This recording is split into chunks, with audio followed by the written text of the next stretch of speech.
change, to make or become different, to advance, innovate, shift, transform, alter, disturb, revolutionize. We all want change. We want to see change, feel change, experience change, to be part of change. But change to what end? All change is not growth. We don't just seek change for change's sake. We must advance from a current reality to a desired state. We've been given a specific message, a specific task, a specific mission. We have been called as ambassadors of reconciliation, to take an active role in redeeming and restoring of our world, wherever God has placed us. We are the leaders, doers, influencers, and storytellers, innovators, cultural architects, and social entrepreneurs. The community that drives courageous change in our world. Deep-rooted gospel-centered change.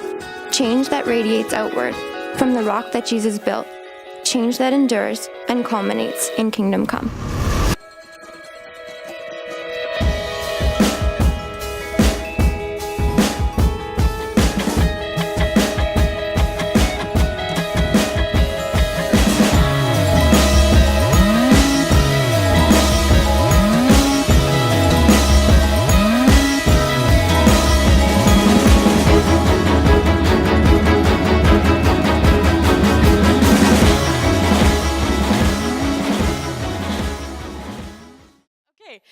Let's close up the doors and have secret girl time. Woohoo! Thanks, Mom. My mom is actually here. No, seriously, my mom is here. That's her back there. She's running to the other side. Yeah, Mom! I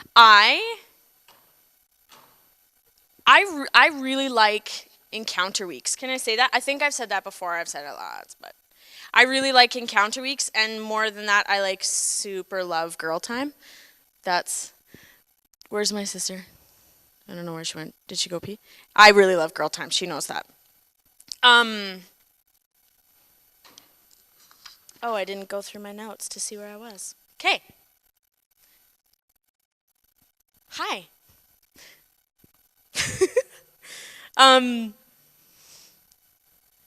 Okay. I remember when we were talking about what we were going to do this year in like the whole overview of the year, change. And then we started talking about the 4 words that we were going to bring up this year. There's like God, self, others, faith. And I remember thinking,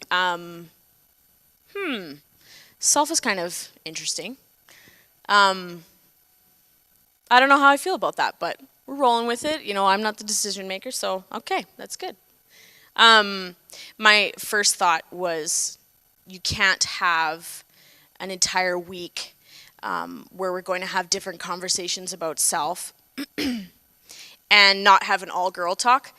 I think it's really important because I think as females, we talk about and discuss and fret and maybe sometimes stress and have long discussions about like who we are as women and people. So then I was thinking, well, I piped up, okay, well then we need to have a girl speaker. We need to have a female speaker. It needs to be like an all-girl sesh because that would be sweet, and I think that's important.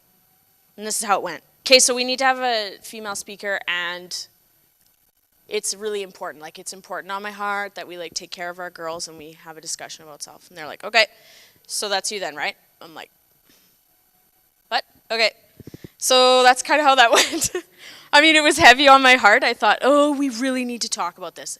But then I was kind of surprised by, okay, I guess it's going to be me.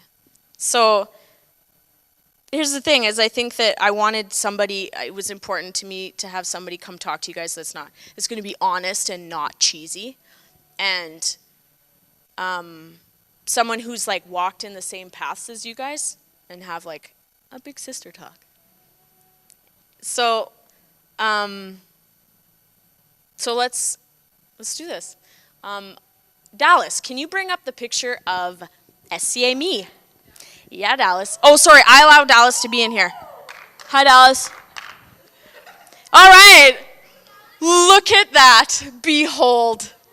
Behold SCA me. I went to school here.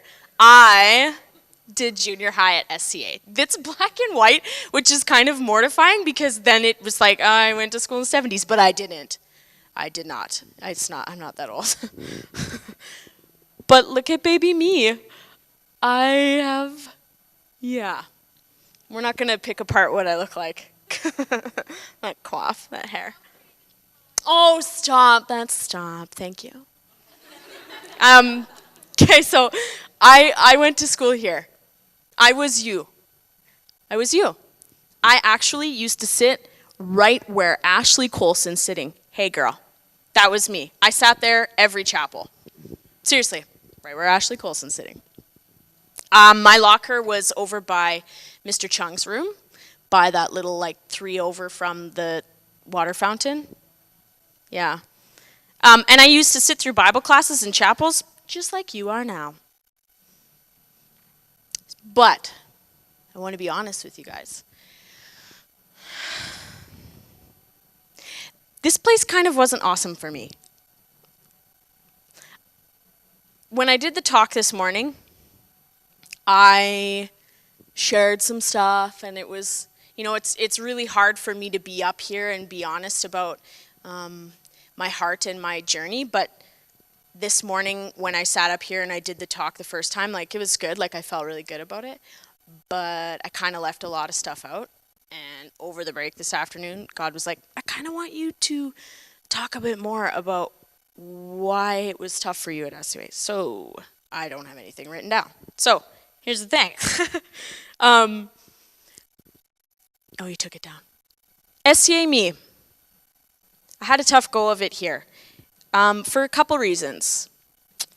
I was saddled up next to a ton of girls, just like you guys are now, and we were in Christian community. And, we were living life really, really close in youth groups and Bible studies and chapels, and it's same people, and sometimes it's 6 days a week, and on a good week, it was 7 days a week. So you're close to people and the same people all the time, and yet I felt kind of alone in it. I always felt just a tad bit messier and untidier than a lot of the girls that were around me. They always seemed to have it kind of all together. They got super good grades. They volunteered. They didn't cheat. They hung out.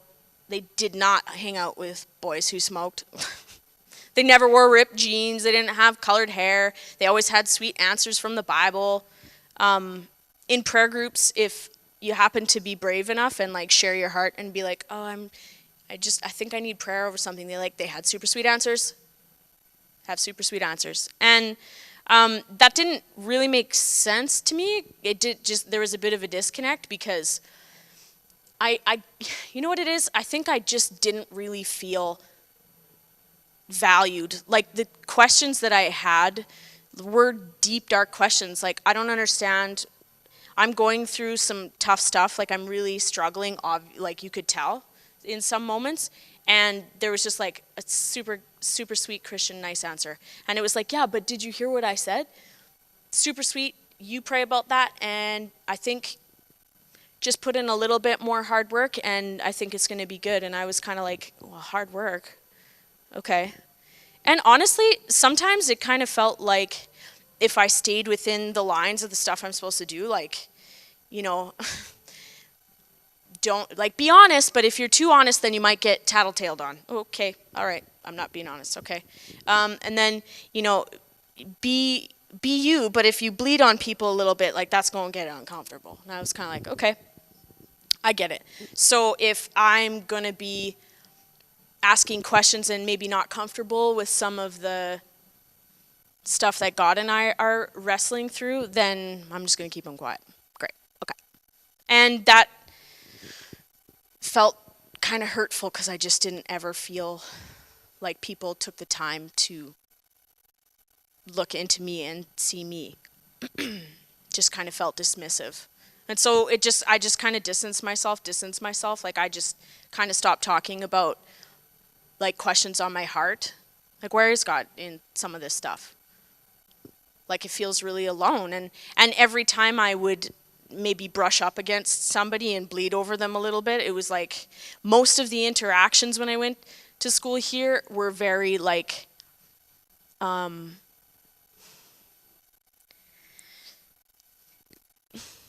it was kind of like they were laying the Jesus hammer down. Sometimes I would like stumble and trip over something and just like have some obvious problems, and instead of being like, how are you doing? Because you look like maybe some stuff's going on in your life. It was more like, you skipped class, you're not allowed to do that, don't do that. Laying the Jesus hammer down. Like, you need to just like buck up, and you need to probably pray more, and you need to really seek God in that. And I'm like, what? How? Okay, that's it. So I think when I was your guys' age and I came to school here, I would have loved for somebody to look at me, be like, how are you doing today? Like today, right now. Because you look like maybe some stuff's going on. How are you? But I never had that. I never really had somebody take the time to sit down and be like, hey, and see me, like look at me. So I was sitting here and thinking about what am I going to talk about, because now it's going to be me that's up here, which is extremely full circle for me and kind of weird because I used to like mock chapel speakers. No, seriously, I did. And now I'm a chapel speaker and I'm sitting here, you're sitting there. Hi, Ashley Colson. So what would I say to me sitting in the pew? What would I say to me, who walked around this building and who lived this life shoved inside of Christian box with lots of rules coming down, and just like, what would I say to me? A bit disillusioned, maybe a little bit disappointed, because I just kind of felt like the Jesus I was being shown was like, I'm not going to buy that kind, because it just kind of felt a little bit fake. So what would I say to me? So I come up with 3 things. That's what I'm going to leave you guys with. First, you are a beautiful, beautiful work in process.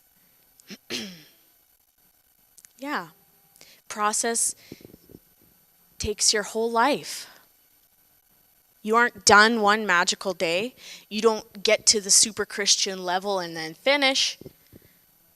It's messy sometimes. Sometimes it's not. It's hard. You're going to feel like sometimes you don't get the God thing. Like you don't understand it. You don't get the relationship. You don't get the Christian things a lot of people say, like, lay it at the feet of Jesus. Oh, okay. What does that mean?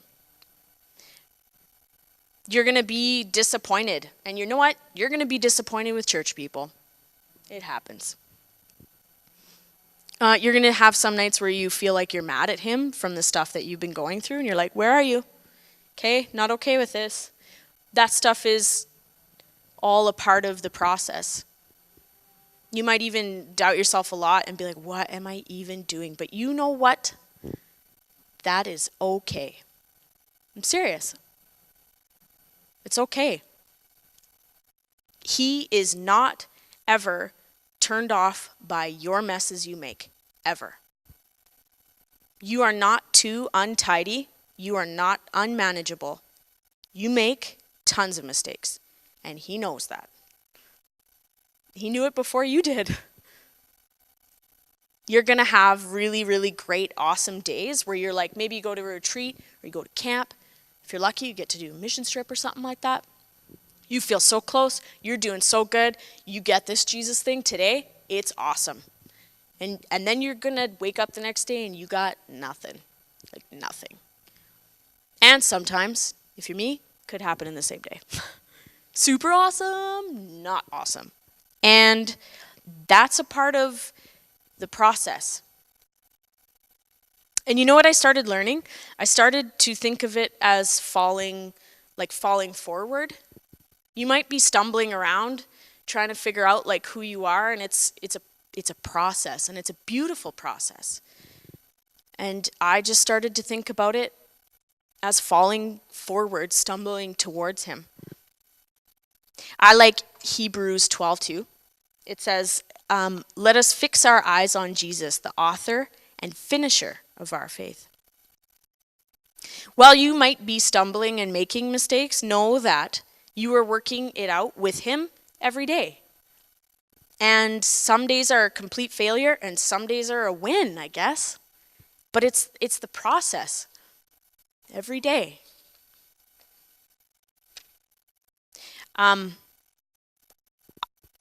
I could have maybe used somebody to say to me, there's a fruit fly.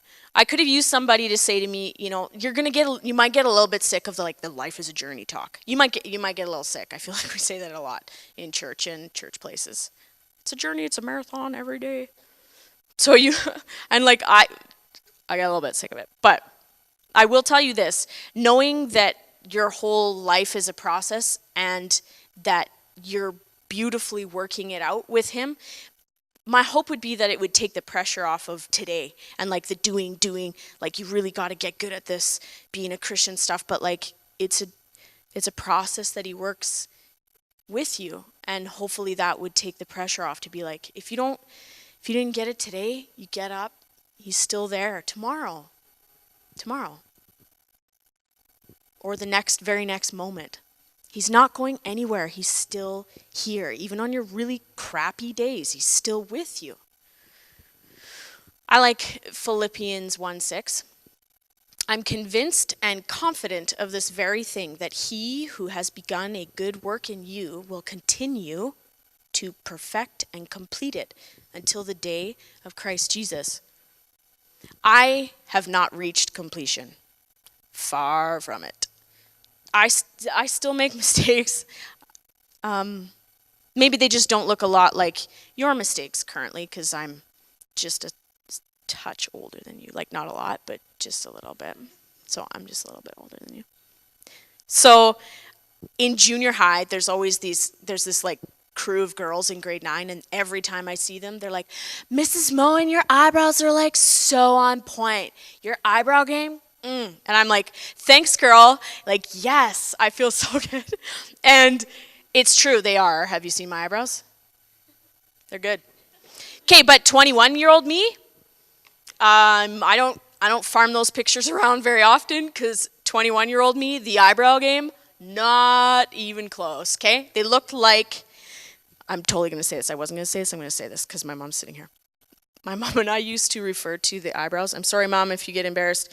My mom and I used to refer to the old eyebrow style as sperms. You guys, no, listen. The top part of it was super fat and huge, and then it got into one line. Bad eyebrows. 21-year-old me, bad eyebrows. 32-year-old me, good eyebrows. So my mistakes in my eyebrows, it's it took a while. It took a while to go and get me some dip brow and just get those brows on. It takes time. Processes take time. And you know what? Here's the thing. I didn't wake up one day and have fabulous eyebrows. It you gotta carve those beauties out and you gotta put the highlighter on. I can't believe I'm really taking this far, but it's okay. You get it. See, you get it. So we're good. We're just gonna keep rolling. Here's the thing. I am so thankful that every day Jesus meets me where I am. I'm so thankful for that, because it's already hard sometimes weaving through this process of building who you are, and he meets me every day where I am. I love this one. His mercies never come to an end, and they are new every single morning. You know what? I need them every morning. I'm so thankful for that verse. Every single morning, his mercies are made new. That tells me he knows I'm in this with him every day. Processes take time, and you can't rush or hustle them along. The real beautiful things in life, like you and me, they take time, regardless of whether you believe it or not. Second thing, please be careful with who you let speak into your heart. Please. I'm going to read a verse first. Proverbs 4:23.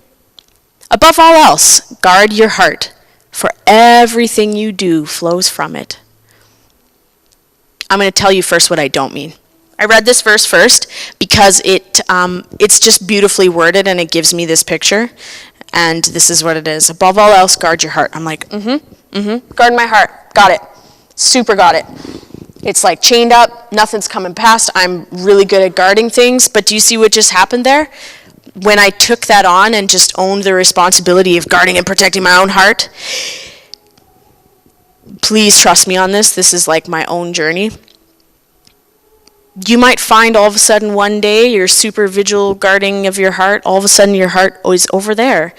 And it's perfect because it's super well guarded, but it's also super cold and unfeeling and unattached.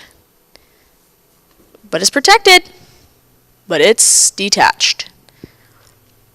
When I talk about guarding your heart, I'm not really talking about like defending your heart against the big baddies of the world. I'm talking about being alert, being aware of who you're trusting your heart with. And this is not a boy talk where I'm like, don't trust your heart with bad boys. Like, please don't trust your heart with bad boys, please. But also, it's more than just the boys, you guys. It's like the stuff coming at you from everyone. The stuff that sticks on the walls of your heart, who talks into who you are.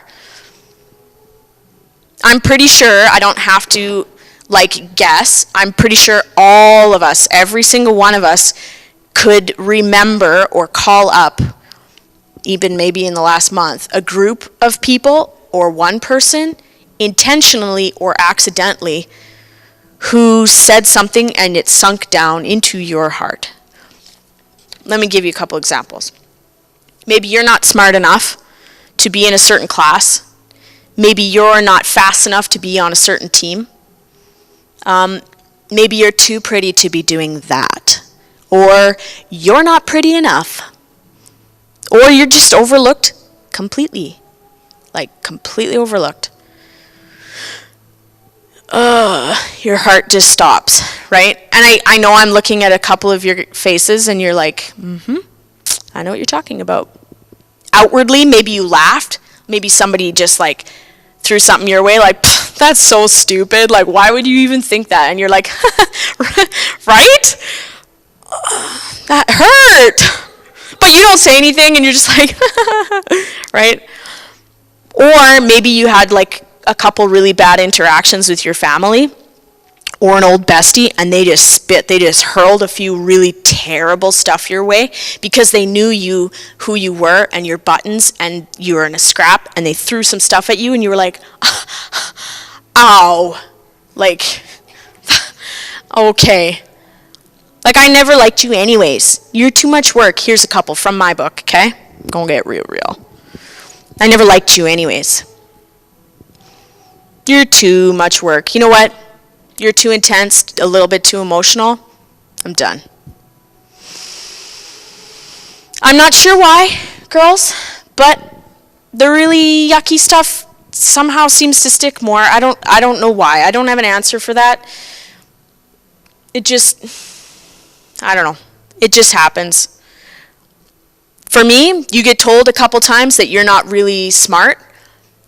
And that's it said, maybe it comes in a couple times. You're like, okay, no, right? But then another day, maybe you're home and your brother makes a comment about did you seriously answer that on the exam? I'm 2 years younger than you and I wouldn't have even said that. Are you for real? Okay, I'm in the honors class. You're like, okay, right. Yeah. Or maybe you try out for the play and you're always typecast as the dumb blonde. No matter what you want to go for. It's like, oh no, well, that's great, Jessica. We're going to cast you as the dumb cheerleader blonde. That suits you perfectly. And I'm like, yeah, you're right. It does. You're right. Because I hear it from a lot of people. Not that smart. And it must be just okay. So I started to own that. That's me. So then I'm like, it goes into a lot of things. You write yourself off, and I don't challenge myself, and I didn't go to school for a really long time, post-secondary. Also, you can throw the society thing up there. Okay, so I saw this on Instagram, and I thought, ooh, that's nice. And I'm pretty sure probably quite a few of you have already seen this.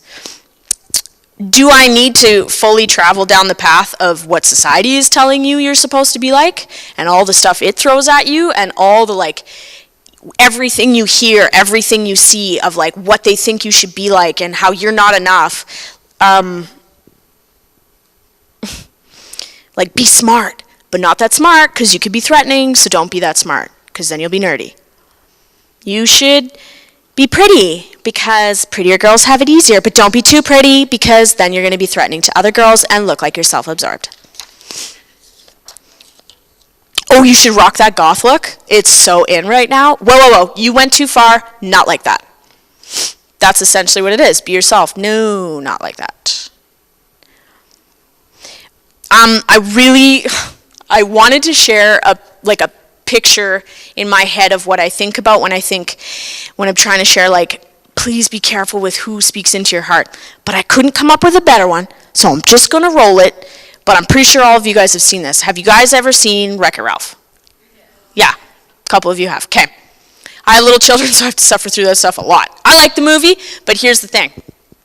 About halfway through, Penelope and Ralph have to go into this factory, and they got to make this race car so she can race. And so it's like a little mini game, and what you have to do is a bunch of stuff comes funneling down, and it's like good things and bad things, and the whole point of the game is you, like, tip everything that's garbage into the garbage can over here, and then the weigh scale, you could tip it down here, and it goes into the sweet bucket, where then it makes this little candy car. She races off to win the movie or whatever. And so she's trying to make the car and pushing all the levers, and she's not doing a very good job. Like, all the garbage is going in, and Ralph gets all frustrated, and he's like, oh, let me do it. So then he comes up to the weigh scale, and he starts, like, with his hands moving the weigh scale of, like, all the bad stuff and all the good stuff, and he starts catching stuff in buckets, and he's, like, punching the garbage so it, like, goes away and it's not in her car. That's actually kind of a lot like what we have to deal with every day. And I wish I could say that maybe it just came from society, because we can make society kind of villainous and, like, don't listen to society, be your own self. But then sometimes it also comes from your friends and your teammates and your teachers and your classmates. So I guess what I'm trying to say is, like, weigh those words and take note of the stuff coming in to your head and what sticks on the walls of your heart. My last point is that when I was your guys' age and I went to school here, I would have loved for somebody to stop and look at me and say, Jessica, what do you think Jesus says about you? Because girls, you know what? More than you are a beautiful work in process, more than be careful with your heart and who speaks to it. Spending time exploring what God says about you and who you are and what he thinks of you, it's really bold and uncomfortable, but spending the time there, it's like being blasted with, like, full-blown pure love. Like, we all know, we've been taught all the time that Jesus is love. That's where, like, God is love. That's who created love. And he loves you. He created you. But the pure-blown love, if you experience it and what it does to your heart, it's like wandering around inside in the building in the summer, and it's like, you know, artificial light. It's good. It's good. But then you, like, open the door to the outside to, like, plus 35, no clouds, blaring sunlight. It's so different than the artificial light. That's a lot like what it's when you start to tap into who, like, Jesus says that you are and how he made you to be. It just makes all the other stuff pale in comparison. What Jesus says about you, and to catch a glimpse of his love for you, when that settles in and you start carrying that around in your heart, like, look out, stuff changes. Like, everything changes. I start seeing me the way he sees me, and he redeems all of it. He starts blowing off the like old wounds, all the walls that I had put up. He just starts getting rid of that stuff and like sweeping it clean and starts rebuilding stuff. And he rebuilds me with his hands and not mine. And redeeming love isn't just piecing you back together before all the crap and garbage that you have maybe walked through and heard and absorbed and like took it all in, and you're just like been through a lot. He doesn't just like fix you to make you awesome like you were before so you can like begin going on again. It's not even like that at all. His redeeming love, it's better than before. It's way better than before. For me, it's coming back to this place where the most life was sucked away from me. For me, it was being in a place where we talked about Jesus a lot and all the life just kind of just deflated and became kind of empty and a bunch of rules. This was where not a lot of life was here.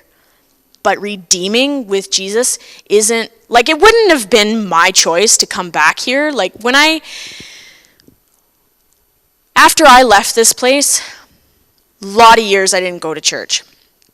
A lot of years. And I didn't want to be around people who said that they really, really loved Jesus and then acted kind of crappy. Like, it was really weird for me. And that happens with a lot of people. We're all humans. But for me, I don't know, I had to get away and relearn who he is. He's not the Jesus hammer that comes down as a bunch of rules. Like, that stuff is all so shallow. He's not at all. Like, he's the only one that brings life. Like full life. And he talks about, I have come to bring you life and life to the fullest. For me, full life, super not going back to where you were hurt. Not at all. Wouldn't be here for me. But when I came back and I found Jesus and I started to fall in love with him again and start to really listen in his soft, gentle, not shove down your throat way, because that's what he's really like. I didn't know that that's the kind of gentle voice that I needed. I didn't know that. And I found him again out there. And then the weird thing is, he brought me back here. Where there was no life for me. And now it's like full circle way where I'm back here now for you guys. Just in case any of you would want to come up and be like, I'm having a brutal day. It's okay. I love that.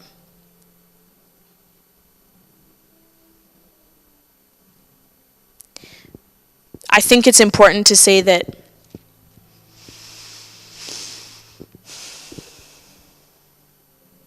especially with the whole careful who speaks onto your heart, I think a lot of times I felt like when people spoke about Jesus, it was a lot of like, do better, do more, and don't do that. And there was a couple people who weren't like that. So I knew that Jesus wasn't like that, but it was around me all the time. And I think I needed to go away and find out that he is the God of the gentle whispers. That's why we talk about it so much up here.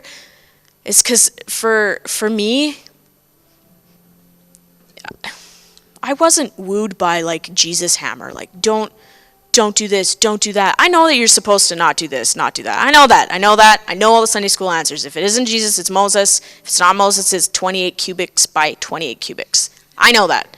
totally got it, all good. But I didn't need that. And Jesus is the only one that can speak to your heart in the way that you listen. And for me, I needed the soft and gentle. Come back to me. I got more. It's life to the fullest. And not maybe what you are expecting, but it's better with me. And so, I don't know, it's weird. It's weird being back here. That's kind of it. I don't have like a perfect ending, except that if I can walk through here and find Jesus and find out that he like rocked my world, then I can come back to the toughest stuff and then see it reflected in some of you. That's it. It's kind of what I came here to say. I want Cooper to pray, mostly because I like listening to him and how he talks about Jesus. So I want him to pray over us. And then I'm going to give you guys space. It's 3:06. So you got like 10 minutes or whatever. So Coops is going to pray. And then I want to give you guys space. I want to honor you in this place right here in special girl times, except for Cooper and Dallas and whoever snuck in here. Take your time here. And if you want to go, just go. But there's kind of cool stuff now, because I came back here. Turns out there's some super cool women who work here too. I'm not the only one. Like I see Half. She's deadly awesome. I know some of you guys tap Half. I know. She's so sweet. I would have loved a Half. You would have been so hard on me in science. Woo! Like I would have not done well, but you would have been like, it's okay, we love chocolate.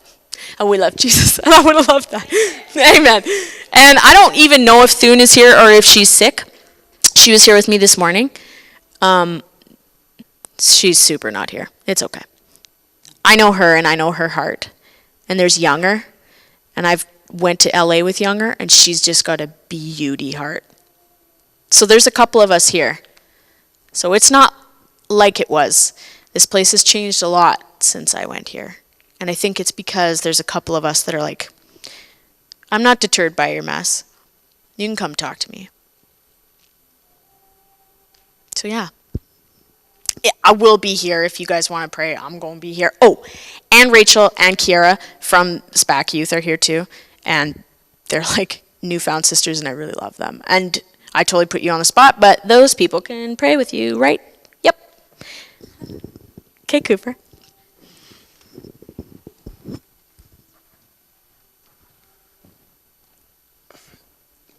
My job in Encounter is to make sure everything goes smooth. So I went around and made sure everything went smooth, and then I got in here as quick as I could. And as I got in here, because Jess is pretty special to me, she's a sister. And so I was coming in to support her and to hear her.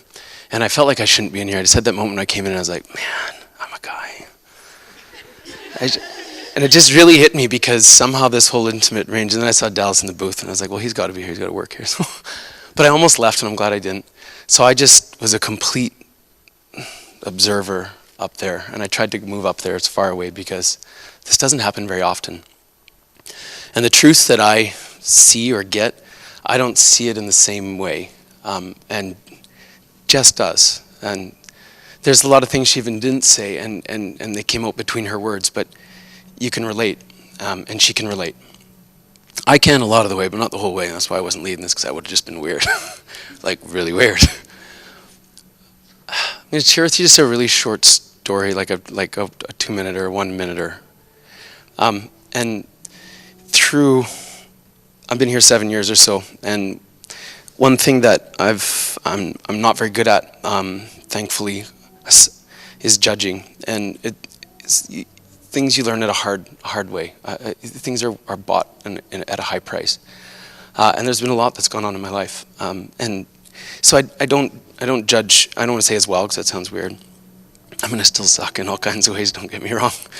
But there's an approachability. And throughout the years, many of you, as in the people your age, have told me a lot of stuff. Because they trust it, and they need somebody to say it out loud to. They need an audience. They need somebody to know that they've been heard. And I believe we need to know that we've been seen and we've been heard and we've been loved. Somebody asked me the meaning of life, that's what I'd say. And it might get refined right down to just one word of love, and then I'll just walk away, I don't know. But to be seen and to be heard.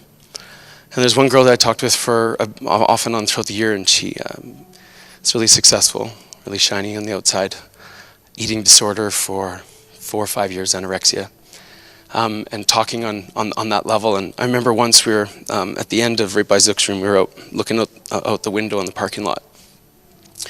And she's just telling me how distorted it was in her head, that it had come back and she was going sideways through doors again. And meanwhile, she's like 98 pounds and 6 feet. And just how it was getting distorted. And I remember just talking into her life a little bit. And then I remember, and I got emotional when I did it, because I just saw my sister. And my sister's 5 years older than me, but she had an eating disorder for lots of years. And I mean, they never really go away, but they become quieter voices. And God's voice becomes better. But I remember I felt like I was just looking at her and I said, I wish you could see you through my eyes and see how much value you have. And as I said it, I realized that I wish she could see the way she looks through Jesus' eyes, because that's where the value is. If it meant more the way, and that really affected her and affected, excuse me, whose water is it? Good. Affected me at the same time. Sorry. I kind of swallowed my tongue a little. I'm okay now. But I remember how powerful that was, and then it just transcendent. It was up levels and levels and levels. And it's mystic, and it's what Sean said. It's like eating smoke, although I've never actually thought of doing that, because Sean's different than all of us. But we see him as this mystical cloud, and you're like, okay, well, sometimes you just need an actual human voice saying it. But if you could actually make Jesus in flesh, and just imagine him for a moment, maybe taller than me, maybe, better, but just imagine what it might, and not me, just don't look at me, but in your mind, look away from me, what he might look like, and just actually make him form, so if you were talking beside a window, that in the cold of November, it would actually fog up when he talked, he's actually there, he's moving space around you. And he looked at you and said how much value you had, and he says, you have worth. I have seen you since you were, and you have always and always will. What if? Man, that would change my life. Does he say it? Well, I don't know. Just because I can't hear with my ears, I get deceived sometimes. I'm like, I don't know. It's more powerful because I can't, and I have to exercise faith, etc. But I just wish I could hear the actual words. And at times in my life, usually when I've been low enough, I can almost hear the words out loud. I see the fog on the window, and I know he spoke. And he says, you have value. You always have. So with all of that, which was more than 2 minutes because I'm a liar, it's one of the things I'm not good at, but I want to pray for us, pray for you. I'll pray for you in all kinds of ways. I'm 38. I have 4 kids, 3 daughters. Oldest is 12. She's in grade 7. Literally scares me. But I'll be okay. It's more my issue than hers. Pray for you as that. Pray for you as another human being on the planet. And also as representative of a lot of guys who have hurt you in all kinds of ways. As all of those things, let me pray for you.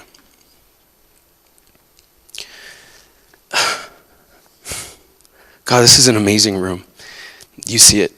I can't imagine you do anything but smiling quietly at the back. I thank you for this room. Thank you for the honesty in my sister Jess. Thank you for all the ears that hear the story and go, yeah, I walked that. I've done that. I've been there. I thank you that there is truth. Even if it feels like smoke, we need it so much, and everything else we try comes up empty. Everything else that we try to build up, it's like sand.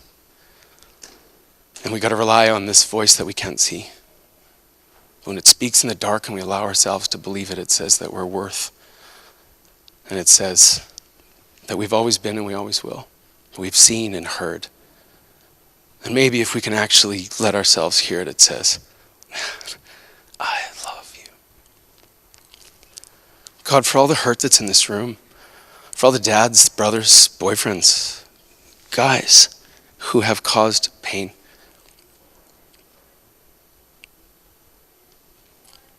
sorry. God, that you would allow a new beginning, redeeming, fulfilling. You're not interested in just repair. You bring life. That you would bring life in the hearts of all of us that are here. All women that sit in here and all the histories that have collided in this room today. That you'd bring life and bring life. God, that we'd have the courage to believe that you speak and you see us and that